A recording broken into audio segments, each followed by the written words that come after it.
Bienvenue dans la leçon 5 de la branche 20, les systèmes d'allumage.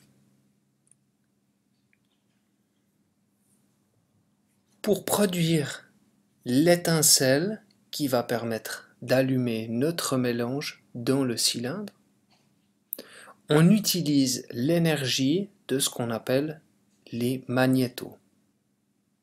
Avant d'avoir plus en détail qu'est-ce que les magnétaux et comment est le système d'allumage, il est important de noter qu'une magnéto est indépendant du système électrique de bord de l'avion ou de l'hélicoptère.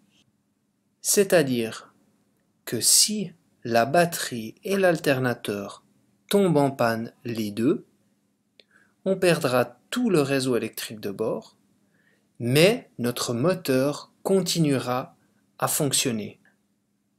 Afin d'avoir de la redondance, nous avons deux magnétos de telle manière à ce que si une tombe en panne, il y a toujours la deuxième qui peut faire tourner les cylindres et nous permettra d'aller poser en sécurité. On parlera de magnéto gauche et magnéto droite. Et sur notre tableau de bord, on a une clé que l'on peut faire tourner pour sélectionner les magnétos et démarrer le moteur. On a la clé sous position off, les magnétos sont donc coupés. Ensuite, lorsqu'on veut démarrer le moteur, on va tourner la clé sur Start, le moteur va démarrer, on relâche la clé et elle va rester sur Both. Both, cela signifie que les deux magnétos sont en fonction.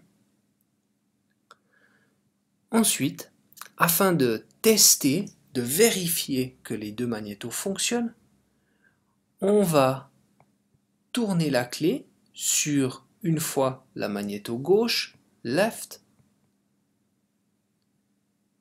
et ensuite sur la magnéto droite, right, pour vérifier que les deux magnétos fonctionnent correctement.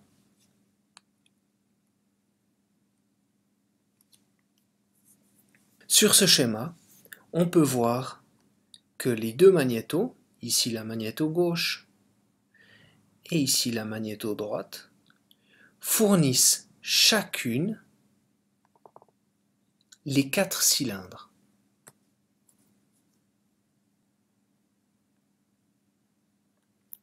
Voici un peu plus en détail comment fonctionne une magnéto. Une magnéto s'éteint en mettant à la terre. Et lorsqu'on vérifie les magnétos lors des tests moteurs, on vérifie aussi qu'il y a une correcte mise à la terre de la magnéto. L'énergie produite par la magnéto est très élevée. Merci pour votre attention.